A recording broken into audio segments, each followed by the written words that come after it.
이 시간에 오늘 우리에게 주신 하나님의 말씀 함께 나누겠습니다. 함께 나눌 하나님의 말씀은 열왕기하 4장 27절에서 30절의 말씀입니다. 함께 읽겠습니다. 산에 이르러 하나님의 사람에게 나아가서 그 발을 아는지라. 게하시가 가까이 와서 그를 물리치고자 하매 하나님의 사람이 이르되 가만두라. 그의 영혼이 괴로워하지만은 여호와께서 내게 숨기시고 이르지 아니하셨도다 하니라. 여인이 이르되 내가 내 주께 아들을 구하더이까 나를 속이지 말라고 내가 말하지 아니하더이까 하니 엘리사가 게하시에게 이르되 내 허리를 묶고 내 지팡이를 손에 들고 가라. 사람을 만나거든 인사하지 말며 사람이 내게 인사할지라도 대답하지 말고 내 지팡이를 그 아이 얼굴에 놓으라 하는지라. 아이의 어머니가 이르되 여호와께서 살아계심과 당신의 영혼이 살아계심을 두고 맹세하노니 내가 당신을 떠나지 아니하리이다. 엘리사가 이에 일어나 여인을 따라가니라. 아멘. 주실 말씀을 기대하며 잠시 기도드리겠습니다. 사랑과 은혜가 충만하신 아버지 하나님, 주님의 말씀을 기대하며 저희들이 모였습니다. 주님 말씀하여 주시옵소서. 주님의 음성을 들을 수 있도록 인도하여 주시고 우리의 삶이 변화될 수 있도록 주여 축복하여 주시옵소서. 이 시간 온전히 주님께 집중하기를 원하며 예수님의 이름으로 기도드렸사옵나이다. 아멘. 오늘 우리가 함께 나눌 열왕기 하에는 사실 오늘 한 부분만 함께 말씀을 나누었지만 삶의 배경이 완전히 다른 두 여인이 등장합니다. 먼저 한 여인은 엘리사 제자의 부인입니다. 이 가정은 하나님을 믿는 가정이죠. 이스라엘 백성이고요. 그런데 이 부인에게 큰 문제가 생겼습니다. 남편이 있을 때는 박봉으로 좀 힘들어도 어찌어찌 살아갔는데 남편이 죽게 되었어요. 그러자 어디에서도 생활비를 얻을 곳이 없게 되었습니다. 이 중동 지역에서는요, 가장 불쌍한 사람은 남편이 일찍 죽은 여인이라고 합니다. 자녀가 성장했다면 자녀들의 공양을 받을 수 있지만 오늘 열왕기 하에 나오는 이 선지자 제자의 부인처럼 자녀가 어린 상황이라면 어디 가서 함부로 일할 수도 없는 상황이고 자칫 잘못하면 몸을 팔아야 하는 그러한 상황으로 전락할 수 있는 일이 많았다고 합니다. 당연히 이 가정도 가난해졌고 급기야 다른 사람의 돈을 꾸는 형편에 이르렀습니다. 그런데 더 큰 문제가 생긴 것입니다. 돈을 빌려준 사람이 이 가정을 봤을 때 돈을 갚을 수 있는 가능성이 보이지 않자 두 아들을 종으로 데려가겠다고 이야기를 한 것입니다. 종으로 데려간다는 것은 노예의 신분으로 전락하는 것이고 따라서 이 여인의 미래에 대한 소망, 희망이 완전히 빼앗기게 되는 것입니다. 이 여인은 절박했습니다. 그래서 엘리사를 찾아가 부르짖습니다. 이 이야기를 들은 엘리사는 이 여인을 돕게 되는데 먼저 이 여인의 집에 무엇이 남아있는지 이야기를 들어봅니다. 그런데 정말로 가난하게 살았어요. 남은 거라고는 기름 한 그릇밖에 없었습니다.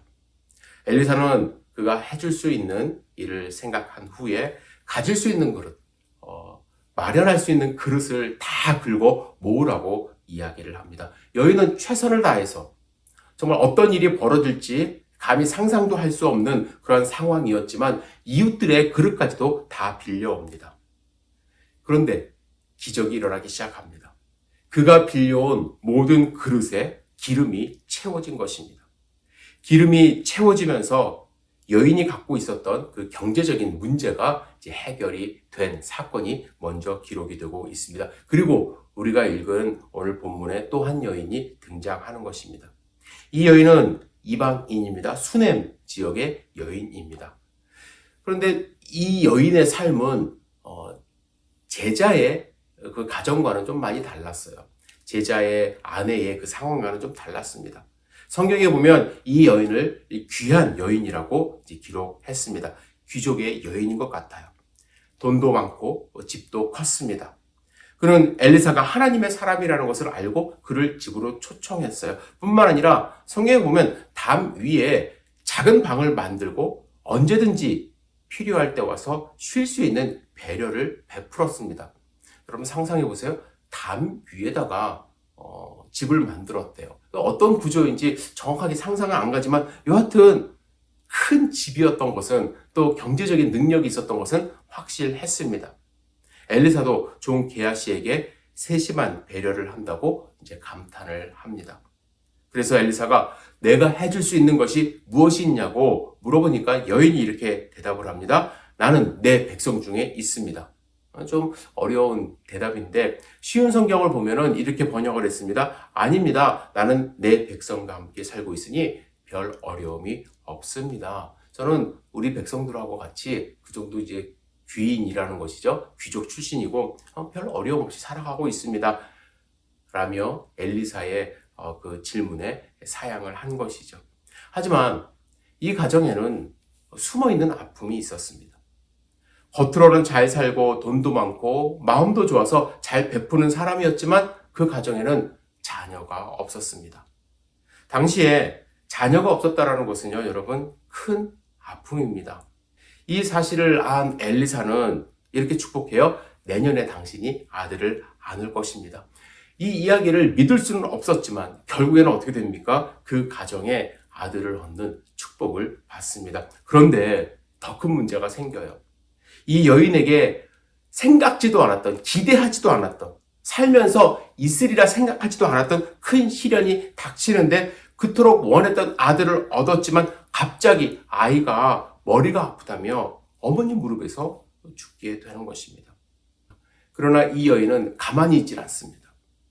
한 걸음에 엘리사에 달려가 도움을 청하고 결국 수넴 여인의 그 아들은 다시 살아나게 됩니다. 저는 이 두 여인의 상황을 좀 비교하고 대조해 보도록 하겠습니다. 제자의 아내는 하나님의 백성이었습니다. 그러나 이 여인은 남편을 잃었죠. 남편을 잃었을 뿐만 아니라 가진 것도 아무것도 없고, 그렇죠? 그래서 결국에는 그의 희망이었던 두 아들마저 빼앗길 수 있는 상황에 내몰렸습니다. 소망을 잃어가는 그러한 상황이었죠. 너무나도 힘이 들어서 엘리사를 찾아와 부르짖으며 울던 여인입니다. 수넴 여인, 이방 여인이었습니다. 그러나 이 여인은 부자로 살았어요. 귀족으로 살았습니다. 부자였을 뿐만 아니라 마음도 착했습니다. 그래서 하나님의 사람에게 방을 지어주면서 베푸는 그러한 삶을 살았던 것이죠. 그는 스스로 백성들과 잘 지내고 있습니다. 걱정할 것이 없습니다. 라고 말할 정도로 그렇게 편안하게 살았던 것이죠. 하지만 이 여인에게는 고민이 있었습니다. 그 집에 대를 이을 아들이 없었던 것입니다. 두 여인, 겉모습은 너무 다릅니다. 이스라엘 여인과 수넴 여인, 가난한 자와 부자, 남편이 있는 자와 없는 자, 아들이 있는 자와 없는 자, 아들을 빼앗길 형편에 있는 자와 아들을 갖는 것도 포기한 자, 울부짖으며 우는 자와 평안하다고 이야기를 하는 자. 너무나도 대조되는 모습이 본문 가운데 나옵니다. 그런데 우리가 알아야 될 사실이 있어요. 이 두 여인을 통해서 우리가 발견할 수 있는 사실은 무엇이냐면 이 세상 모두에게는요, 가난하건 부자건 각자의 빈곤이 있다는 것입니다. 가난한 선지자 제자의 아내는 눈에 보이는 빈곤이 있었습니다. 부자의 여인에는 겉으로는 정말로 빈곤함이 1도 없었는데 결정적으로 아들이 없는 이유로 남몰래 빈곤한 상태에서 가슴앓이를 해왔던 여인입니다. 다행히 이 두 여인은 하나님의 사람 엘리사로부터 도움을 받아 일시적인 빈곤을 해결합니다. 가난한 여인은 기름을 얻어 아들을 잃지 않을 수 있게 되었고 수넴 여인은 그토록 원했던 아들을 얻게 됩니다. 그런데 이렇게 해피엔딩으로 마무리가 되질 않습니다. 열왕기하 4장에는 우리가 인생에서 경험할 수 있는 아주 극한의 고통을 다시 한번 소개하고 있는데요. 수넴 여인이 그토록 원하며 살았던 이 아들이 죽게 되는 것입니다. 저는 먼저 우리 모두가 이 말씀을 함께 나누는 성도님들 모두가 인생의 삶 가운데 이런 고통의 순간이 없기를 간절히 기대합니다. 기도합니다. 하지만 누구나 인생을 살면서 정말 인생은 고해라고 이야기하지 않습니까? 조금씩 그 형태는 다를 수는 있지만 이러한 극한의 고통의 순간을 누구나 경험할 수밖에 없다는 것을 우리는 알고 있습니다. 제럴드 시저라는 기독교 저술가는 교통사고로 20년간 함께 살아온 아내, 그리고 살아가는 셋째 딸, 그리고 어머님을 한꺼번에 잃게 됩니다. 그때의 감정을 이렇게 표현합니다. 끔찍한 상실, 그것은 거대한 홍수처럼 모든 것을 파괴한다. 무자비하고 가차없으며 통제불능인데다 몸과 마음과 정신을 잔인하게 망가뜨린다. 때로는 상실은 급피하가 즉각 나타난다. 일순간에 댐이 무너지면서 터져나오는 거센 물살에 앞에 있는 모든 것을 휩쓸려 버리는 것과 같다. 때로는 상실로 인한 피해가 서서히 나타나기도 한다. 비가 며칠 동안 쉬지 않고 내리는 동안 강물이 조금씩 불다가 뚝을 넘으면서 마을 전체를 송두리째 삼켜 버리는 것과 같다. 어떤 경우든 이 끔찍한 재앙과도 같은 상실은 우리 삶에 해당하는 대지 위에 회복할 수 없는 잔해를 남긴다. 여러분, 제럴드 시저가 이렇게 표현을 했듯이 우리도 살면서 이러한 끔찍한 재앙과도 같은 상실을 경험할 수 있습니다. 그런데 참 다행인 것은요, 그나마 다행인 것은 열왕기하 4장에는요, 아들을 잃은 어머니의 고통을 심도 있게 묘사하기보다는요, 이 고통을 극복하고 다시 아들의 생명을 찾는 어머니의 모습이 자세히 묘사되어 있다는 거예요. 저는 이 어머니의 모습을 우리 함께 좀 배웠으면 좋겠는데요. 먼저 이 수넴 여인이 보인 모습, 끝까지 포기하지 않는 적극적인 모습을 보였습니다. 우리는 좀 하나님 앞에서는 좀 적극적인 모습을 우리는 좀 보여야 할 것 같아요.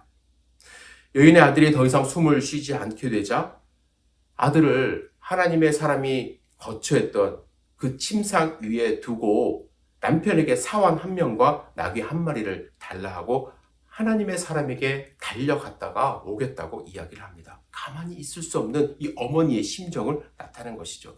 이때 남편은 뭐라고 얘기하냐면요. 초하루도 아니고 안식일도 아닌데 그대가 오늘 어찌하여 그에게 나아가고자 하느냐? 이렇게 아주 태평한 이야기를 해요. 초하루에 가거나 안식일에 가지 왜 지금 가느냐?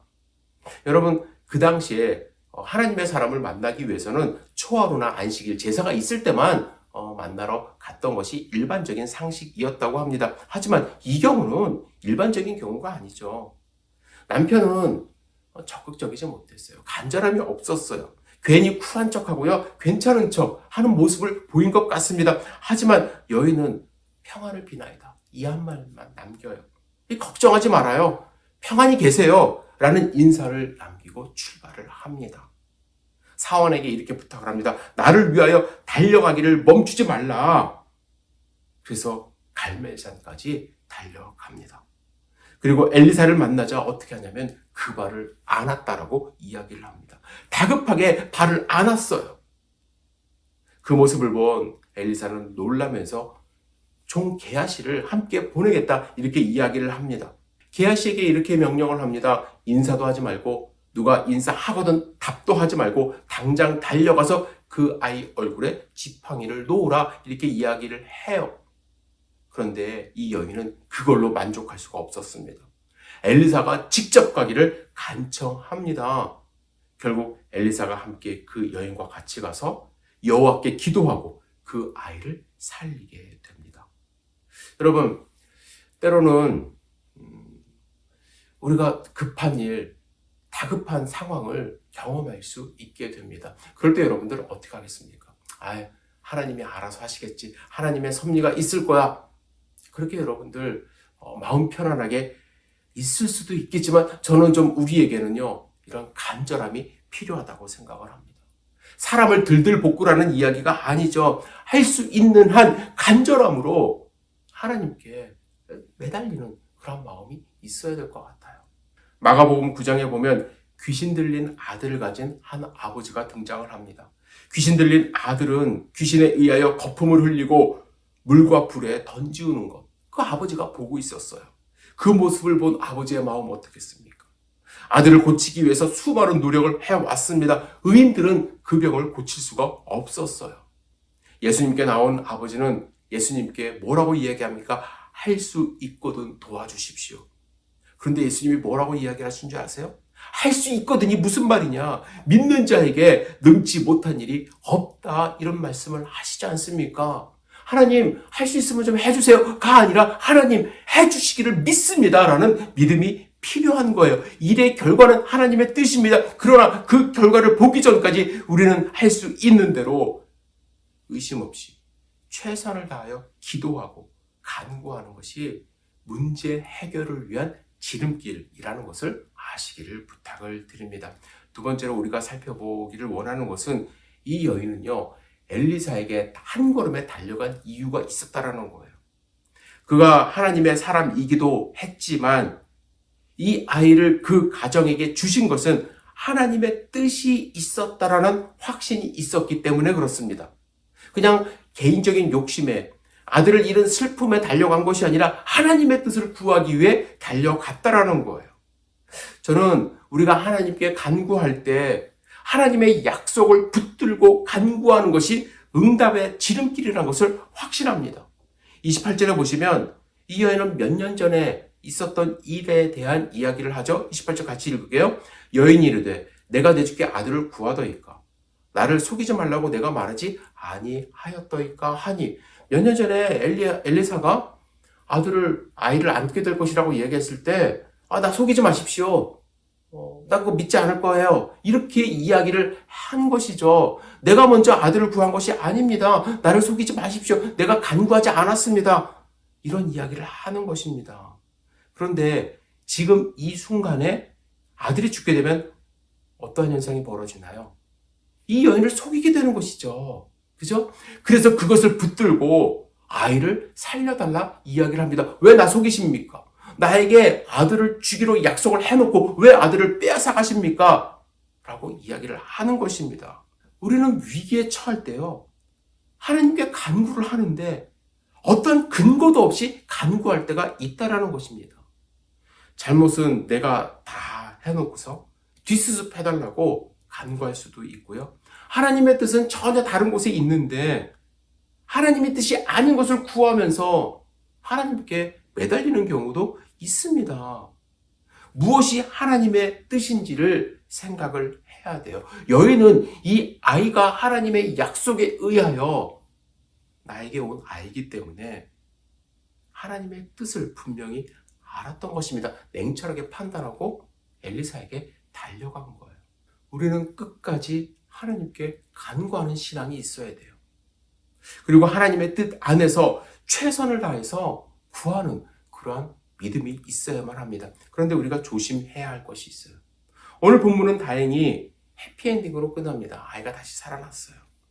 그런데 우리의 기도는요, 때로는 우리의 눈으로 볼 때 오늘 본문과 같은 결과를 가져오지 않을 수 있다는 것입니다. 그렇다고 한다면 우리가 그동안 해왔던 최선의 노력, 간절한 기도, 확신, 그것은 무엇이 되는 걸까요?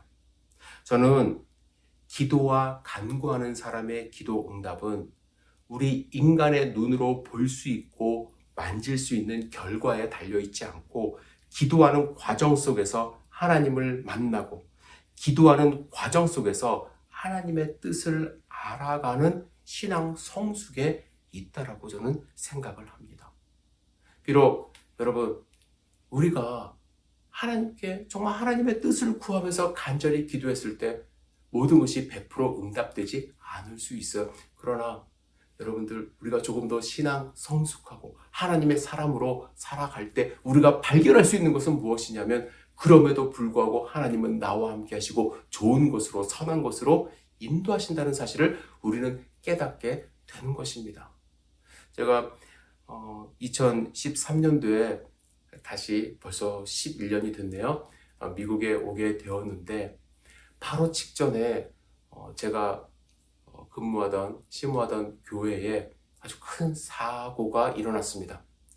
한 가정에 한 3학년쯤 되는 아들이 갑작스러운 사고로 이제 목숨을 잃게 되는 그러한 상황 가운데 있었습니다.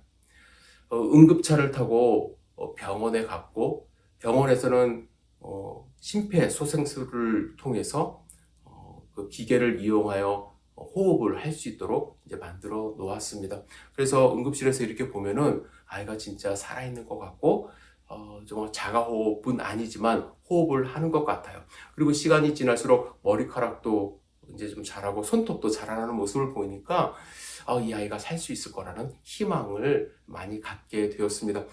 그 사고가 일어나자 우리 교인들은 정말 내 아들이 그러한 사고를 당했다라는 심정으로 모이기 시작했습니다. 정말 매주 금요일마다 많은 성도님들이 모이기 시작했고, 또 병원에서는 많은 분들이 올 수는 없었지만 또 간절한 마음으로 거의 매일 예배드리고 또 중보기도 하고 그런 일들을 했습니다.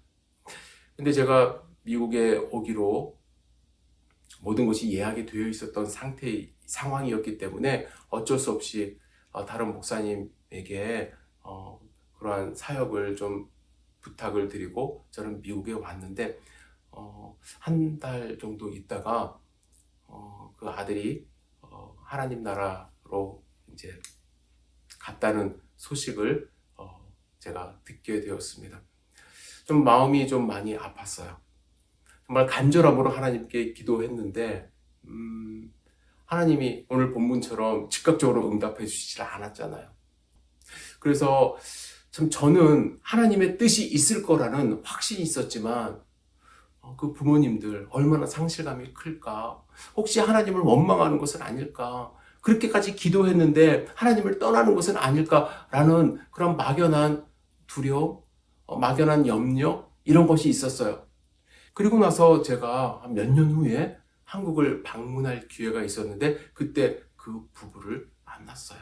그런데 정말로 기쁜 소식을 저에게 전해주셨습니다. 그 가정에 또 하나님이 아들을 주셨어요. 그때 그 남자 집사님이 하시던 말씀이 아직도 생각이 납니다. 그때는 정말로 절망 가운데 있었고 너무나도 힘든 그런 마음이 있었지만 하나님의 뜻을 발견하기 시작했다라는 거예요.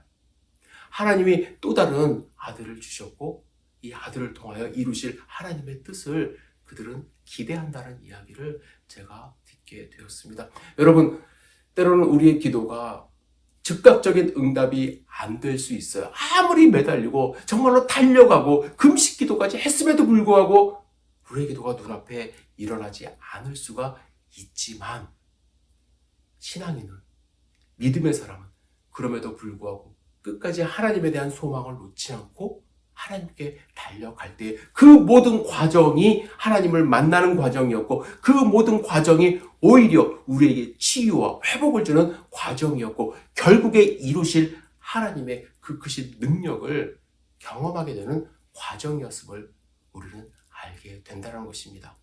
여러분, 수넴 여인처럼 기도하시지 않겠습니까?